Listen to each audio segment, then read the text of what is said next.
السلام علیکم ورحمۃ اللہ وبرکاتہ۔ نحمدہ ونصلی ونسلم علی رسولہ الکریم، اما بعد۔ آج ہم ایک ایسے صدقے کے بارے میں جانیں گے کہ جو اللہ کے غضب کو صرف بجا ہی نہیں دیتا، بری موت سے ہی نہیں بچاتا صرف، بلکہ ایسا صدقہ کرنے والے کو اللہ کے عرش کا سایہ نصیب ہوتا ہے۔ ایک حدیث پاک کا مفہوم کے مطابق کہ جب اللہ کریم نے زمین کو پیدا فرمایا تو زمین جو ہے وہ لرزتی تھی، ہچکولے کھاتی تھی۔ اللہ کریم نے اس کے اوپر پہاڑ گاڑے، تو چونکہ اللہ تعالیٰ نے یہ دنیا سبب کے ساتھ پیدا کی ہے، اس وجہ سے اللہ کریم نے ہر چیز کا سبب یہاں پر پیدا فرمایا۔ اب پہاڑ گاڑے تو وہ زمین پہاڑوں کے وزن کی وجہ سے ہچکولے کھانا بند ہو گئی۔ فرشتے حیران ہوئے اور فرشتوں نے پوچھا کہ اللہ، کیا کوئی چیز پہاڑوں سے بھی زیادہ سخت ہے؟ پہاڑ اتنے سخت ہیں تو کیا چیز کوئی پہاڑوں سے بھی زیادہ سخت ہے؟ اللہ کریم نے فرمایا کہ ہاں، لوہا جو ہے وہ پہاڑوں سے زیادہ سخت ہے، کیونکہ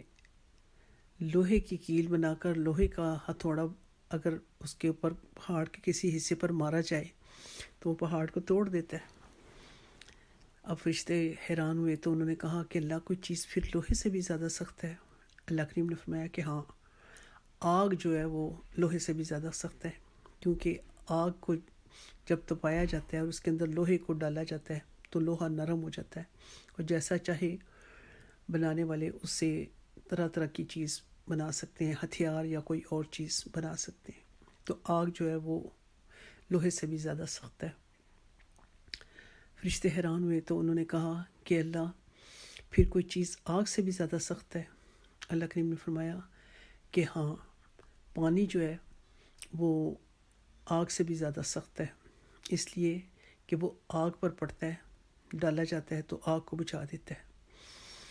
اب فرشتوں نے سوال کیا کہ اے اللہ، کوئی چیز پھر پانی سے بھی زیادہ سخت ہے؟ اللہ کریم نے فرمایا کہ ہاں، ہوا جو ہے وہ پانی سے بھی زیادہ سخت ہے، کہ اگر وہ چاہے تو پانی کا رخ پھیر دیتی ہے۔ جیسے کہ ہم دیکھتے ہیں کہ دریاؤں کے اندر، سمندروں کے اندر طوفان آتا ہے تو ہوا جو ہے وہ پانی کا رخ پھیر دیتی ہے اور کشتی اور جہاز اپنی مسافت بعض دفعہ کھو بیٹھتے ہیں یا طوفان کی لپیٹ میں آ جاتے ہیں۔ اس پر فرشتوں نے پوچھا کہ اللہ، پھر کوئی چیز ہوا سے بھی زیادہ سخت ہے؟ اللہ کریم نے فرمایا کہ ہاں، وہ جو صدقہ دے اور اس طرح صدقہ دے کہ اپنے دائیں ہاتھ سے صدقہ دے اور اس کے بائیں ہاتھ کو خبر نہ ہو، اس کا یہ صدقہ دینا اتنا اللہ کے نزدیک ان تمام چیزوں کے سخت ہونے سے، وزنی ہونے سے، اپنی حیثیت کے اعتبار سے مضبوط ہونے سے، دلائل میں مضبوط ہونے سے زیادہ سخت، کیونکہ اس نے کیا کیا ہے کہ اس نے صرف اللہ کی رضا کے لیے کیا، اس نے مخلوق کو دکھانے کے لیے صدقہ نہیں کیا۔ مخلوق کو دکھانے کے لیے اگر کوئی اس نیت کے ساتھ فرضی صدقہ یعنی زکوٰۃ دیتا ہے کہ لوگوں کو میری طرف سے دیکھ کر یہ ترغیب ملے، تو بے شک اس کا یہ کرنا جائز ہوگا، لیکن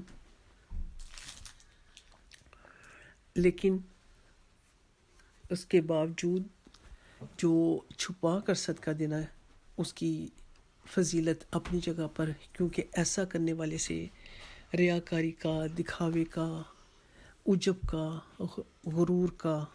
دوسرے کو نیچا سمجھنے کا، دوسرے کی عزت نفس کو ختم کرنے کا، یہ تمام خطرات اس سے ٹل جاتے ہیں۔ تو اس وجہ سے چھپا کر صدقہ دینا جو ہے وہ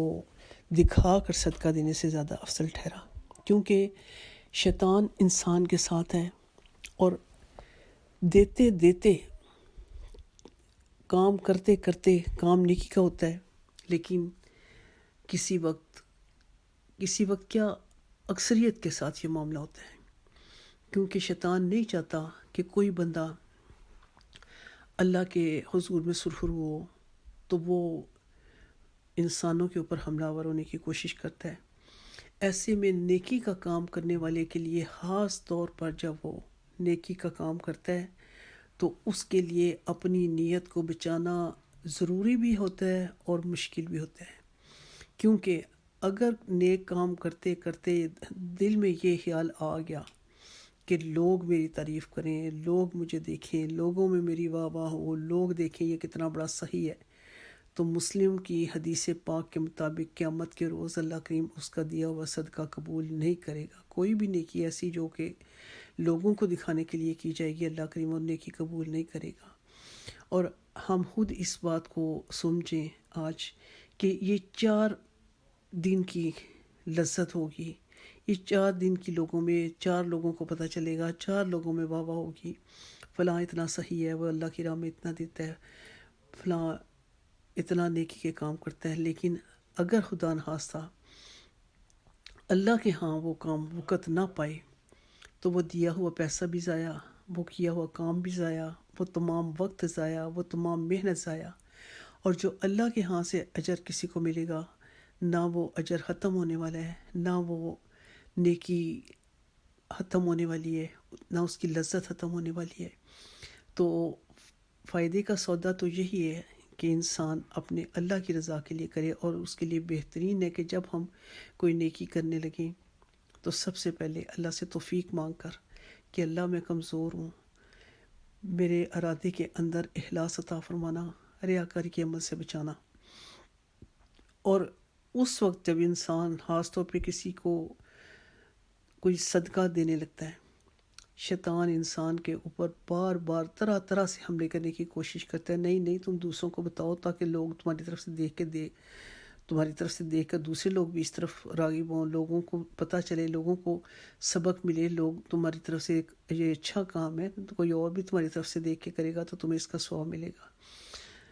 بہت حد تک ممکن ہے کہ ایسا ہو، لیکن 99% جو ہے وہ انسان کے اندر اس چیز کا، اگر ہم اپنے آپ کو ٹٹول کے دیکھیں تو یہی جذبہ ہوتا ہے کہ دوسروں کو پتہ چل جائے تاکہ لوگوں میں میری تعریف ہو۔ جہاں انسان کے اوپر شیطان نے یہ اپنا وار جو ہے وہ کر دیا، یہ وار کر دیا، انسان اس کے شکار کے میں آ گیا تو وہیں اس عمل کا ثواب ضائع کر بیٹھا۔ اس لیے چھپا کر صدقہ دینا، چھپا کر نیکی کا کام کرنا، چھپا کر نیکی کے کوئی بھی ایسے عمل کرنا کہ جو بندے اور اللہ کے درمیان رہے، تاکہ قیامت کے روز اللہ کریم ان اعمال کا بندے کو بے پناہ اجر عطا فرمائے، کیونکہ اللہ بندے کے خلوص کو دیکھتا ہے، وہ جانتا ہے، اس کو بتانے کی ضرورت نہیں۔ ہم تصویروں کے ذریعے، ویڈیو کے ذریعے دوسروں کو خبر دے کر اس کو